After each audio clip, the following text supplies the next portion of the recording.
출애굽기 33장 1절부터 7절까지 말씀입니다. 같이 읽겠습니다. 시작.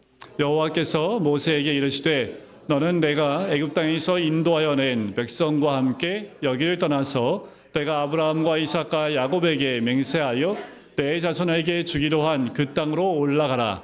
내가 사자를 너보다 앞서 보내어 가나안 사람과 아모리 사람과 헷 사람과 브리스 사람과 히위 사람과 여부스 사람을 쫓아내고 너희를 젖과 꿀이 흐르는 땅에 이르게 하려니와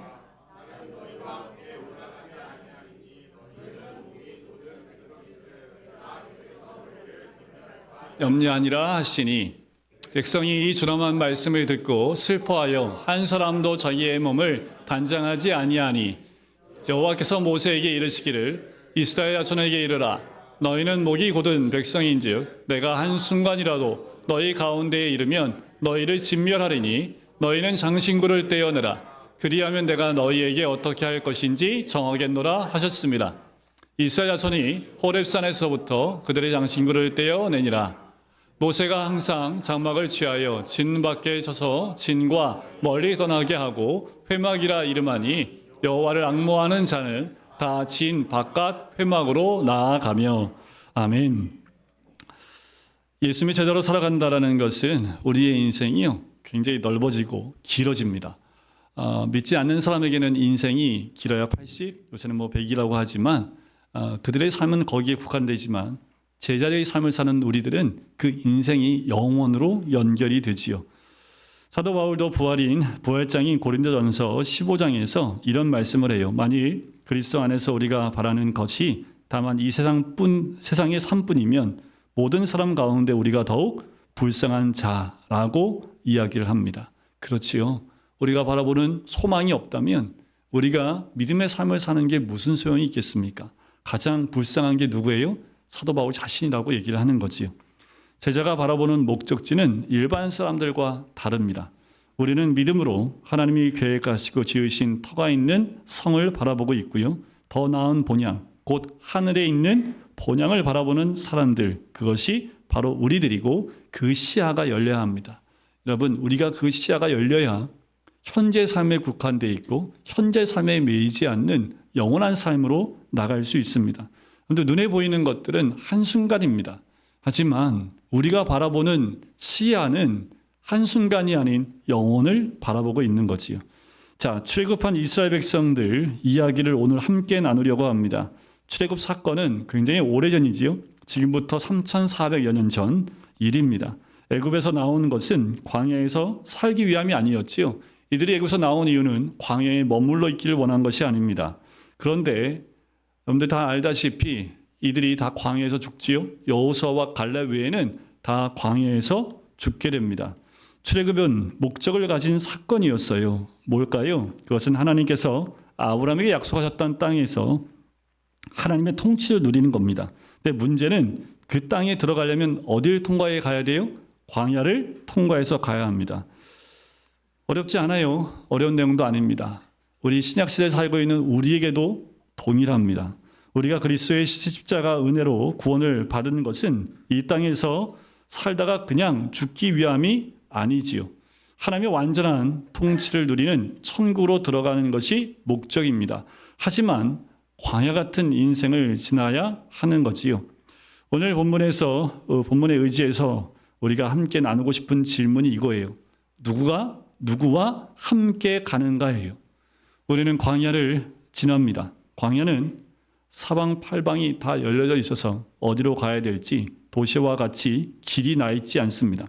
길을 잃기 쉽고 현대 도시에 있는 것처럼 이정표가 전혀 없어요. 어디로 갈지 알지 못하는 것이 광야입니다. 마치 인생과 같다라는 거지요. 인생을 살아보기 전에는 알 수 없는 길을 가는 거지요. 그래서 선배들이 가신 길을 우리가 따라가기도 합니다. 하지만 개인의 삶의 길은 정확히 같다고 할 수 없지요. 광야는 위험하기도 하지요. 불뱀이 나오기도 합니다. 또 웅덩이도 만날 수 있고 강도떼를 만날 수도 있습니다. 광야는 밤낮 추위와 더위가 반복되는 심한 일교차가 30도 내지 40도의 일교차가 있어서 건강을 잃기에 딱 좋은 장소가 광야입니다. 물을 구하기 어렵고 먹을 양식을 공급받는 것도 보통 일은 아니지요. 하물며 남자만 장정만 60만 명입니다. 최고 300만 명입니다. 이 백성들이 겪었어야 할 고생은 상상하기 어려울 정도이지요. 이런 상황에서 정말 중요한 존재가 있습니다. 이 300만 명, 장정만 60만 명을 이 광야에서 생활을 하려면 가장 중요한 존재가 뭐냐면 리더입니다. 리더가 있어야 그 길을 헤쳐나갈 수 있지요. 세상에서도 리더가 얼마나 중요한지 모릅니다. 리더십이 얼마나 많은 것을 바꿀 수 있는지 보여주는 사례는 굉장히 많습니다. 이 점에서 누구와 함께 가는가라는 질문은 이렇게 바꿀 수 있죠. 누가 리더인가라는 의미일 수도 있습니다. 여러분의 인생의 리더는 누굽니까? 여러분들의 삶의 리더는 누가 여러분들을 광야 같은 인생 가운데 인도하고 있습니까? 누구와 함께 가냐는 거지요. 이 질문은 대단히 중요하고 그 대답은 더 중요합니다. 자, 출애굽기 33장의 배경은요. 광야 40년 기간 가운데 배교하는 사건이 몇 번 나오는데 오늘 본문에 나온 이 사건, 바로 금송아지 사건과 연결되어지는 이 배교 사건이 굉장히 중요합니다. 자, 모세가 하나님을 만나기 위해서 시내산에 올라갔어요. 40주야를 그곳에 있다 보니까 이 이스라엘 백성들이 모세가 안 보여요. 그래서 아론한테 얘기합니다. 일어나라. 우리를 위하여 우리를 인도할 신을 만들어내라. 이 모세 곧 우리를 애굽 땅에서 인도해낸 사람은 어찌 되었는지 알지 못함이니라. 그들은 틀린 대답을 갖고 있었지요. 왜요? 그들은 자신의 리더가 누구라고 생각한 거예요? 모세라고 생각을 한 거지요. 그러니까 그 모세가 없어지니까 어떻게 해요?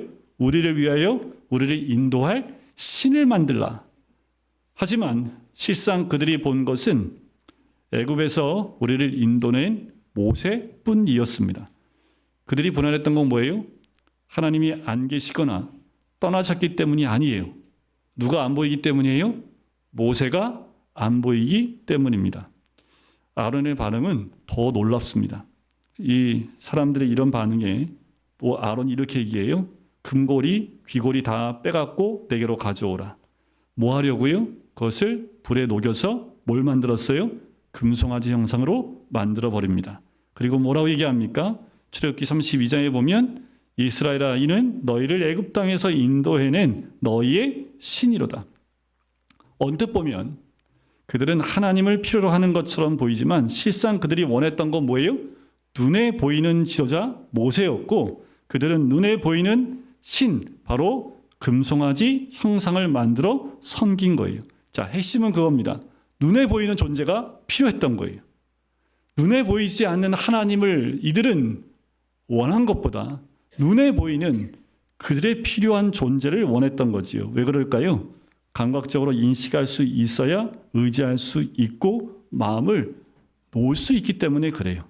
그렇다면 믿음이 뭡니까? 믿음이 무엇인가라는 질문을 던지지 않을 수가 없지요. 믿음은 보이지 않는 하나님을 보는 거지요. 그것이 믿음입니다.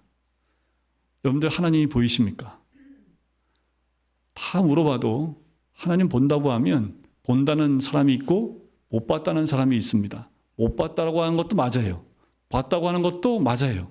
그 누군가 그러죠. 너 봤으면 좀 보여달라. 그러면 나를 따라와라. 하시면 돼요. 그리고 교회로 데리고 오세요. 그리고 보일 때까지 기도시키십시오. 문 걸어 잠그고 보일 때까지. 그래서 말씀 읽어주고 안 보여? 또 말씀 읽어 기도하고 보일 때까지. 근데 우리 하나님을 어떻게 봅니까? 우리는 말씀으로 보지요. 말씀을 통해서 그 하나님을 만나는 거지요. 결국 그들은 금송아지 앞에 제단을 쌓고 제사를 드리고 먹고 뛰놀게 됩니다. 이들이 보여준 문제는 이것만 아닙니다. 그들이 원했던 것은 눈에 보이는 지도자 모세도 금송아지도 아니었어요. 그들이 바라고 원했던 것은 뭐였을까요? 젖과 꿀이 흐르는 가나안 땅에 들어가는 거예요. 누가 인도하느냐? 누구와 함께 가느냐? 이건 두 번째 문제입니다. 이들이 원하는 곳은 어디예요? 가나안 땅이에요. 그곳에 들어가기만 하면 된다는 생각이지요. 누구와 함께 가는가 보다 가나안에 들어가는 것이 그들에게 가장 중요한 거였습니다. 결국 하나님께서 진노하시지요. 모세에게 말씀합니다. 내가 그들에게 진노하여 그들을 진멸하고 너를 통해서 큰 나라가 되게 하겠다. 백성과 하나님 사이에서 선 모세가 중보 기도를 합니다. 그래서 하나님께서 뜻을 거두시게 됐지요. 하지만 모세가 산 아래 내려와서 백성을 보니까 금송아지 숭배의 죄를 보게 됩니다. 그래서 모세가 얘기하지요. 여호와 편에 선 자는 주께 나오라 라고 했을 때 레위 자손들이 모여옵니다. 그리고 모세가 하나님 명령을 전하지요. 칼로 들고 형제와 친구와 이웃들 가운데 범죄에 가담한 사람을 죽이라. 약 3,000명을 도륙합니다. 동족 살상이 큰 비극이기도 하지요.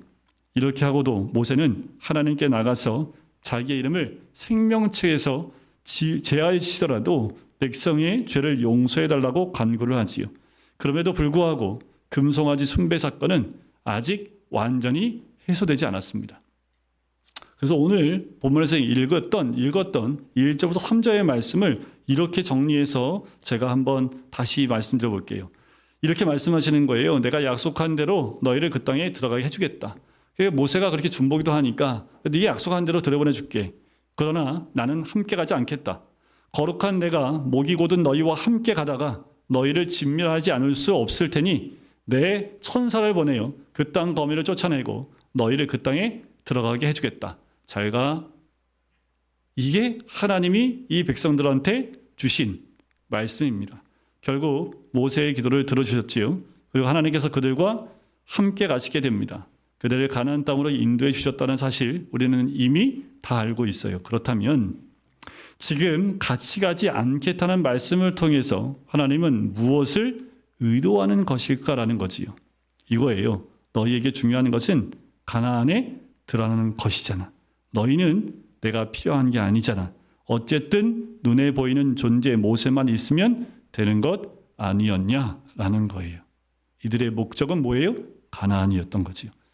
하나님은 당신의 임재와 동행을 거두시겠다고 하심으로써 그들의 문제의 핵심을 정확히 찌른 거예요. 하나님은 그들과 동행하고 임재하는 것에 이들의 중심이 있지 않은 것을 말씀하는 거예요. 자, 하나씩 볼 필요가 있는데 먼저 생각할 것은 하나님과의 동행입니다. 제자의 삶은 하나님과 동행하는 삶입니다. 이것은 이스라엘 백성이 출애굽 과정과 광야를 통해 배워야 하는 중요한 교훈이지요. 그들은 각종 재앙, 홍해의 갈라짐, 그 안에서 하나님의 능력을 보았고 반석에서 물이 나는 하나님, 눈을 내신 하나님, 전쟁에서 승리하게 하시는 하나님, 불기둥과 구름기둥으로 광야에서 인도하시는 하나님, 어마어마한 양의 만나를 하늘로부터 매일 공급해 주시는 먹이신 하나님을 경험했고요. 또 매일 새롭게 그 모든 것을 경험합니다. 이 모든 것은 그들과 동행하시는 하나님의 역사였습니다. 우리와 동행하신 하나님의 역사가 우리 가운데 있는 것과 마찬가지입니다. 심지어 하나님이 시내산 가운데 임재하셨습니다. 우레와 번개와 나팔 소리 속에서 친히 말씀하시는 하나님을 경험하기도 했지요. 그들은 하나님은 거룩하시기에 그분을 경외하고 범죄하지 말아야 한다는 사실을 무섭게 깨달았습니다. 하나님과의 동행은 그들의 거룩을 요구한다는 사실을 그들은 알게 되지요. 여러분들 당연한 거 아닙니까? 예를 들면 결혼한 사람이 있습니다. 결혼한 사람이 인생 여정에서 배우자와 동행하지요. 동행하려면 상대방의 배우자가 싫어하는 것을 피하는 것은 당연하지요.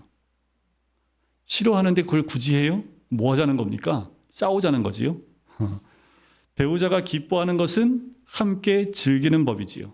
배우자 이거 하는 거 좋아해요. 그러면 그 배우자가 좋아하는 걸 함께 하면서 즐기는 거지요. 즐거워하는 겁니다. 그러면 누구와 동행하는가, 어떤 삶을 사는가와 무관할 수 없는 거지요.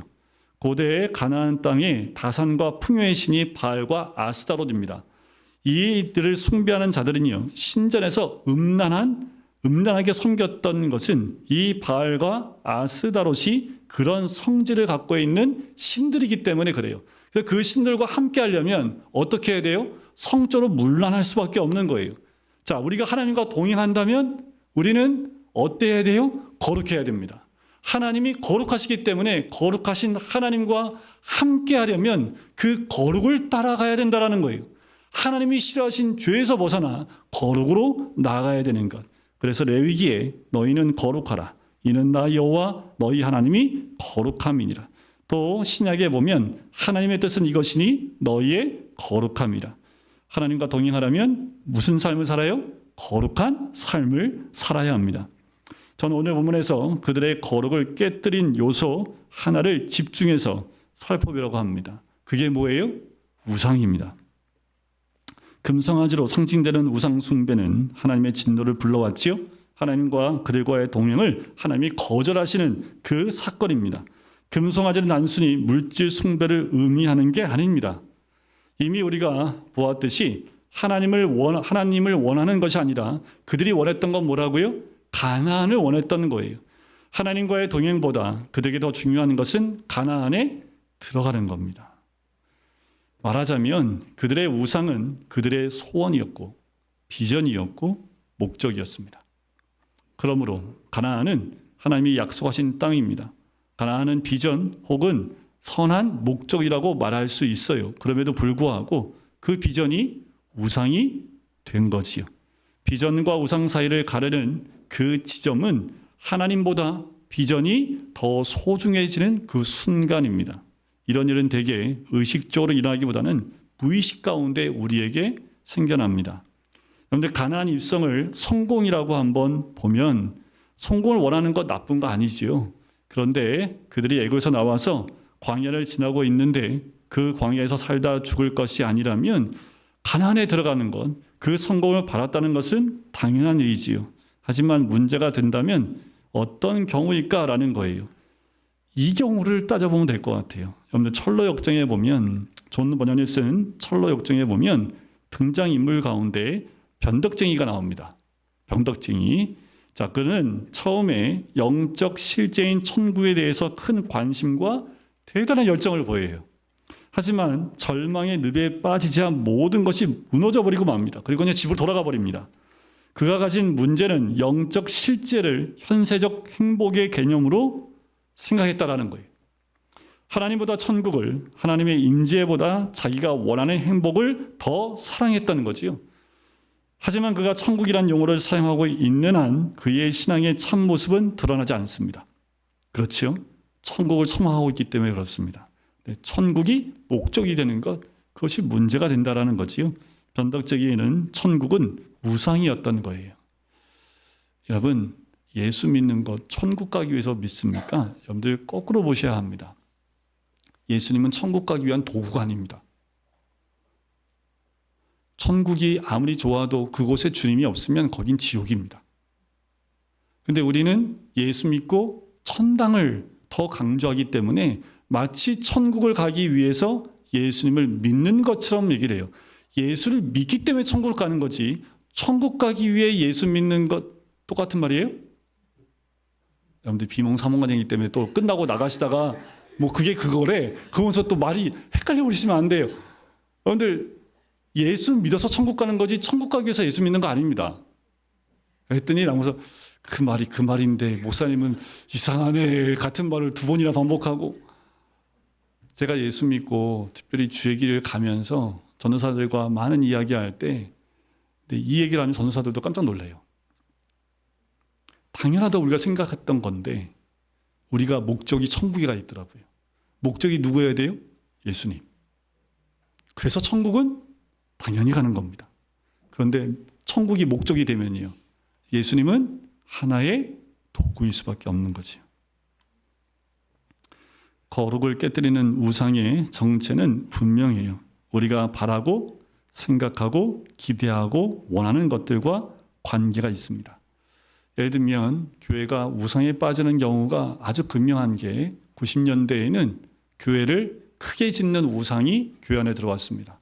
돈을 끌어모으는 것도 아니고 대출을 받아서 전액 대출 100억, 60억 가까운 어떤 교회도 지금 부채가 60억인데 경매로 나왔다가 교회를 누가 사요? 60억 내고. 아무도 안 사잖아요. 그러니까 이게 은행에서도 어쩔 수 없는 거예요. 그러니까 결국 교회에서 지금 이자만 해도 얼마겠습니까? 이게 잘못된 현대 우리 교회가 빠질 수 있는 우상입니다. 교회 성장이요? 예수님이 목적이 아니라 교회 성장이 목적이 되면 그 자체가 우상이 되는 거예요. 그리스도인은 뭐가 목적이어야 돼요? 누구 중심이어야 돼요? 무엇이 우리 삶 가운데 있어야 돼요? 예수 그리스도. 예수님이 내 삶의 목적이자 내 삶의 중심이 되어야 되는데 하나님보다, 하나님의 임재와 동행보다 교회 성장이 더 중요하게 되면 그것은 우상이 되고 맙니다. 아무튼 이렇게 가셔야 돼요. 내가 예수님을 너무 사랑하기 때문에 그것을 전하지 않을 수가 없어요. 그래서 안 믿는 사람들이 구원받게 하기 위해서 전도를 하는 겁니다. 그런데 이게 아니라 똑같은 거예요. 천국 가기 위해서 예수 믿느냐, 예수 믿어 천국 가는 거와 똑같은 거예요. 우리가 교회를 성장하기 위해서 전도하는 거예요. 이게 목적이 되어져 버리면 그 순간부터 우리도 뭐에 빠지기 쉬워요? 네, 우상에 빠지기 쉬운 거예요. 그러니까 중요한 건 뭐예요? 내 안에 예수로 충만해지는 겁니다. 충만치 못하신 분들은 저를 찾아오시면 됩니다. 제가 충만케 하는 방법을 알아요. 근데 중부장하고 오셔야 될 겁니다. 저를 만나시려면. 그래서 어쩔 수 없이 그러려면 전도하시면 됩니다. 그거 안 하셔도 전도하다 보면 하나님이 채우시는 은혜가 너무 크기 때문에 그래요. 우리는 어떤 교회가 될 것인가? 우리가 어떻게 걸어가신 하나님과 동행하는 믿음의 공동체가 될 것인가? 우리가 어떻게 거짓 없는 사랑으로 주 예수님의 제자들이 될 것인가? 우리는 어떻게 서로를 더 사랑하는 공동체가 될 것인가 하는 것을 고민하고 기도하고 씨름해야 된다라는 거지요. 우리가 개인적인 것을 간절히 구하는 동안 하나님, 주님의 길을 따라가는 제 인생에 언제나 저와 동행해 주세요라는 간구를 놓치고 있지는 않은지 돌아볼 필요가 있습니다. 우리 현재의 문제에 너무 집중하다 보니까 하나님과 동행하는 것을 놓치고 그것에 너무 집중할 수도 있다는 거예요. 때로는 그럴 수 있습니다. 한동안 그 문제가 너무 크기 때문에 그 문제 해결을 위해서 우리가 붙들 수는 있어요. 하지만 내 원하는 것을 채우기 위해서 하나님과 함께 동행하는 그 기도와 동참하지 못하고 있다면 우리의 신앙이 어느 순간부터 잘못된 우상을 향하여 가는 길로 빠질 수 있다는 거지요. 하나님이 함께 계시지 않아도 그것이 주어지기만 하면 내 인생이 행복할 것이라고 착각하는 모든 것들이 다 우상이고요. 그것 때문에 하나님은 우리와 동행하실 수 없다는 사실을 우리는 알아야 합니다.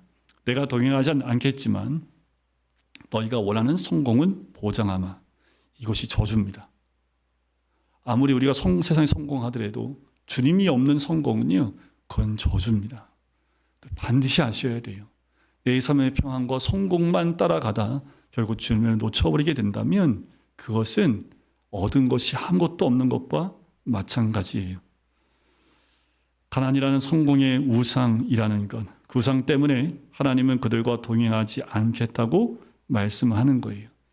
하나님이 준엄한 말씀을 들은 백성은요, 슬퍼하며 몸을 단장하기를 거절합니다. 몸의 장신구를 다 떼어버리지요. 거룩하신 하나님께서 진멸하겠다고 하시는데 장신구 따위가 무슨 문제가 있겠습니까? 장신구는 갓나는 것들이기에 은근히 믿고 의지하는 구석일 수도 있고요. 자신을 치장하는 도구이기도 합니다.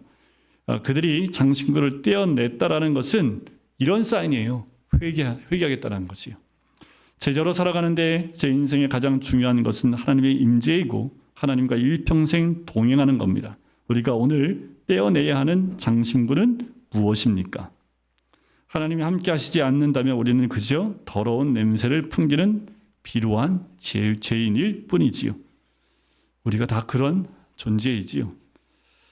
내가 가장 간절히 바라는 것은 성공이나 성취가 아니라 하나님의 임재이고 하나님과 동행하는 것인가? 우리 스스로 돌이켜 봐야 합니다. 네, 과거에 이런 얘기가 있습니다. 여러분들 아마 다 들어봤을 만한 예화인데 자녀들 데리고 가서 디즈니랜드 안에 들어가서 너희가 원하는 것 아무거나 다 너희들 사줄 테니까 다 가지고 와. 다 사줄게 아빠가. 그래서 자녀들이 막 그냥 뛰어다니는 거예요. 단 조건은 너희 품에 품을 수 있을 만큼만. 그러니까 애들이 막 이거 시간도 없는데 막 이거 다 적어놨다 떨어뜨리고 막 우왕좌왕하는데 한 아이만 아빠 옆에 가만히 서 있는 거예요. 왜 너는 원하는 거 없어? 아무 말도 안 하고 그냥 서 있는 거예요. 근데 막 다른 애들은 막 지금 막 난리가 났어요. 막 그동안에 사고 싶었던 거 막 하나가득 이렇게 품고 떨어뜨리지 않으려고 끙끙거리면서 이제 계산대에 딱 와요. 그런데도 한 놈은 움직이지 않고 계속 있는 거예요. 너 아무것도 안 가지고 와. 근데 아무 말도 안 해요. 그들이 다 계산하고 가는데 이 마지막 하나님한테 너는 뭘 받고 싶니? 그랬더니 아빠 손을 딱 붙잡고 난 아빠만 가 있으면 돼요. 지혜롭죠. 아빠만 소유하면 다 여기 있는 거 아빠 다 줄 텐데. 그러니까 그 아들은 그 자녀는 아빠 손 붙잡고 그냥 가는 거였어요. 그 아버지가 그 아들을 보면서 그 자녀를 보면서 참 지혜로운 자녀였음을 이야기하는 이런 예화가 있습니다. 여러분, 우리가 너무 많은 것을 가지려고 품다 보면 정말 중요한 주님을 놓치는 경우가 있겠지요. 그런데 우리가 가지고 있는 장신구를 내려놓는 회개의 시간이 필요합니다. 장신구를 내려놓을 시간이라는 거예요. 그래야 주님의 은혜가 우리 가운데 임합니다. 끝으로 여러분들 33장 7절과 8절, 특별히 7절에 보면 모세가 취한 행동을 주목해 볼 필요가 있습니다. 평상시에 기도의 자리가 있었지요. 모세의 기도의 자리는 진영 바깥에 친 장막인데 그 이름을 회막이라고 했습니다. 모세는 그 회막으로 나아갔습니다. 그리고 그가 하나님께 간구한 내용이 33장 12절 이하의 소개가 돼요. 7장 7절부터 11절은 12절 이하의 내용을 기술하기 전에 배경을 설명해 주고 있는 모습입니다. 특별히 모세가 기도하러 나갈 때 함께 했던 사람들이 나와요. 7절에 보니까 여호와를 앙모하는 자는 다 진 바깥 회막으로 나아가며 라고 쓰고 있습니다. 그들이 회막에 들어가는 것이 아니라요. 그들은 모세가 회막으로 들어간 것을 알았던 거죠. 중요한 것은 여호와를 앙모하는 자들이 있었다는 사실입니다. 우리 모두는 여호와를 앙모하는 사람들이 되시길 주의 이름으로 간절히 축원드립니다. 앙모하다는 것은 구하다, 찾다, 갈망하다라는 뜻입니다. 그들은 자신들이 성공이 아니라 하나님 자신을 구해야 한다는 사실을 알았던 사람들이지. 물론 모세가 회막에 들어가 간구한 내용은 이거예요. 하나님 없는 성공은 바라지 않습니다. 하나님이 동행하지 않으시면 가나안에 들어가지 않겠습니다. 한 발자국도 움직일 생각이 없습니다. 저와 함께 해주세요. 이 내용으로 기도를 해요. 그리고 그는 주의 영광을 내게 보이소서. 그리고 33장에 보면 그리고 모세의 간구의 절정으로 나아가게 되지요. 저는 단지 여기서 여호와를 앙모하는 자를 주목하고 싶어요. 사랑하는 성도 여러분, 여러분은 여호와를 앙모하는 자입니까? 여호와를 앙모하는 자가 되어져서 여호와만 붙드시는 우리 모든 성도님 되시길 바랍니다. 우리 앞에 놓여있는 많은 것들이 있어요.